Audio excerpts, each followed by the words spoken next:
যে রাষ্ট্রীয় বিষয়ে আমরা ঐক্য কিভাবে করতে পারি। রাষ্ট্রের যে কোনো বিষয়ে আমরা শুধু মুসলমান কেন, এই রাষ্ট্রের মধ্যে হিন্দু বসবাস করে, বৌদ্ধ বসবাস করে, খ্রিস্টান বসবাস করে। রাষ্ট্রীয় স্বার্থে, রাষ্ট্রীয় সার্বভৌমত্ব রক্ষায়, রাষ্ট্রের স্বাধীনতার প্রশ্নে, রাষ্ট্রের ঐক্যের প্রশ্নে আমরা যে কোনো জাতিগত ভেদাভেদ ভুলে গিয়ে আমরা বিধর্মীদের সাথে আমাদের ঐক্য হতে পারে, তাতেও কোনো অসুবিধা নেই।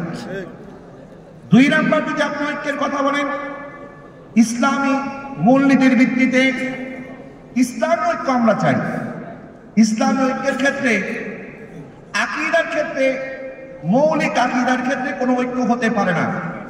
মৌলিক আকীদার ক্ষেত্রে আমরা শুধুমাত্র ওইটাকেই ধারণ করব 1400 বছর আগে আমাদের আহলে সুন্নাত ওয়াল জামাতের আকীদা যেটা, আমরা সেখান থেকে এক চুল সেখান থেকে সরার কোনো সুযোগ নাই।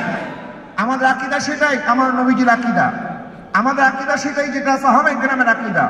নবীজি সাল্লাল্লাহু আলাইহি ওয়াসাল্লাম ইরশাদ করেছেন, তোমরা জামাতকে অনুসরণ করো, ইত্তাবুল জামাআহ। নবীজি ইরশাদ করেছেন, মা আনা আলাইহি ওয়া আসহাবি। নবীজি ইরশাদ করেছেন, তোমরা আমার খোলাফায়ে রাশিদিনদেরকে অনুসরণ করো।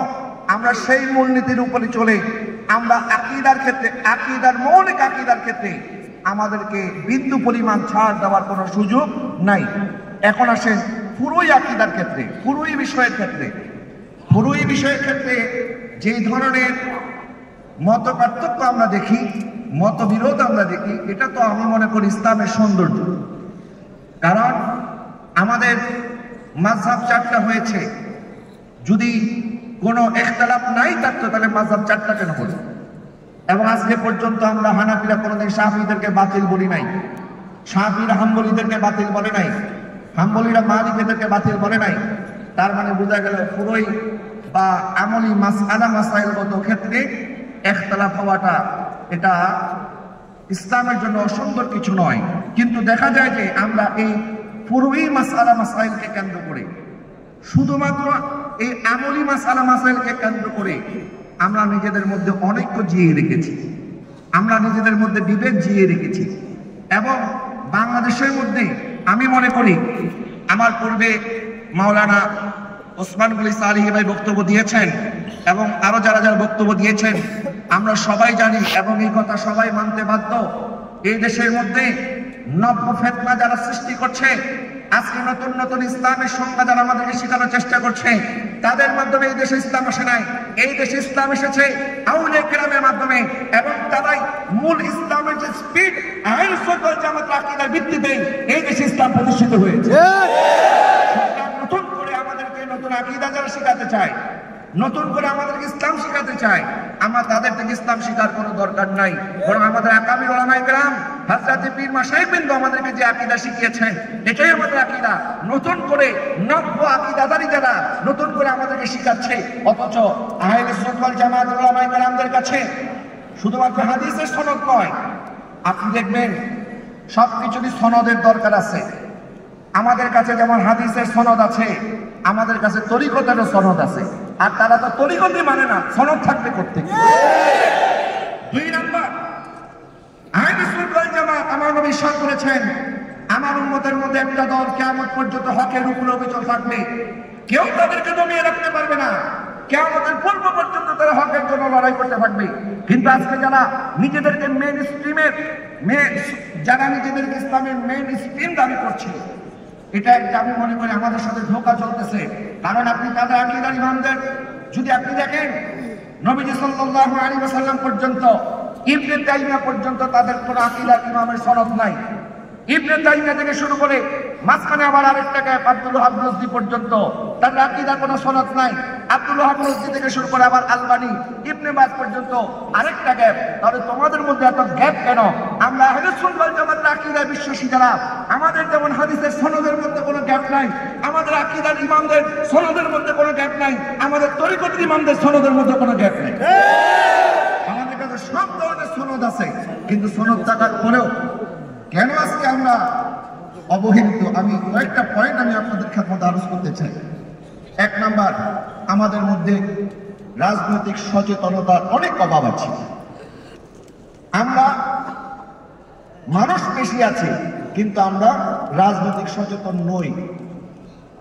রাজনীতি না করা এক জিনিস, এটার মধ্যে আমার কোনো আপত্তি নাই, রাজনীতি আমরা না করতে পারি, কিন্তু রাজনীতিক সচেতন না হওয়া এটা আমি মনে করি আমাদের জন্য খুবই ক্ষতির কারণ হবে।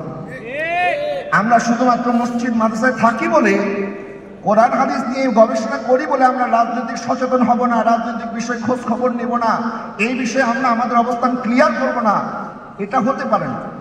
এখান থেকে আমাদেরকে বেরিয়ে আসতে হবে।